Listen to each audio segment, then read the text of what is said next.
Pemirsa, masker diwacanakan dilarang di kota New York. Alasan utamanya adalah untuk atasi kejahatan yang meningkat di kereta bawah tanah. Wacana ini menimbulkan banyak perdebatan. Berikut laporan Randy Wicaksana dari VOA. Jutaan orang bergantung pada sistem kereta bawah tanah New York setiap harinya. Namun kejahatan kerap menjadi momok bagi para penggunanya. Berdasarkan laporan The New York Times, penyerangan dan pembunuhan meningkat angkanya sejak tahun 2019 di subway. Pelaku seringkali gunakan masker untuk samarkan identitas mereka.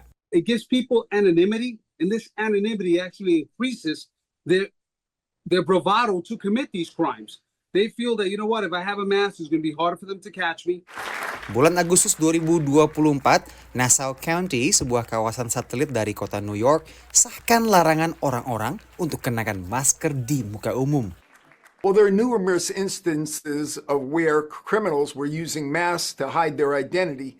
We had situations where they would go into stores and shoplift and commit other types of crimes. We have exceptions for a health need or a religious requirement, but other than that, there's no good reason to wear a mask out in public.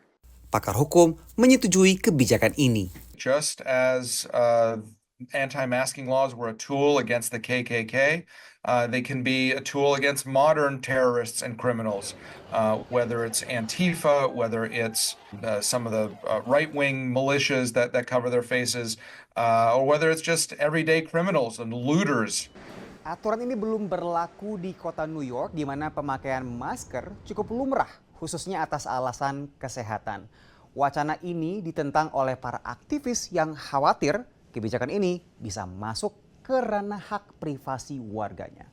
Anytime, the government dictates what a person can and cannot do in a public space and criminalizes the act of wearing a piece of apparel, there is a constitutional problem with that and raises a number of concerns about inappropriate government overreach into people's lives. Warga New York pun punya opini yang terbelah soal ini. I don't think there needs to be a ban on masks. I think people should get to choose what they want to do. Unless you have a medical reason to wear a mask, you shouldn't be wearing it at all. There are people that are using them to commit crimes, to hide their identity, and it's actually causing havoc in the city. Wacana ini merefleksikan benturan antara pengaturan keamanan dengan kebebasan personal di sistem kereta bawah tanah tersibuk di dunia. Dari New York, Randy Wicaksana dan tim VOA.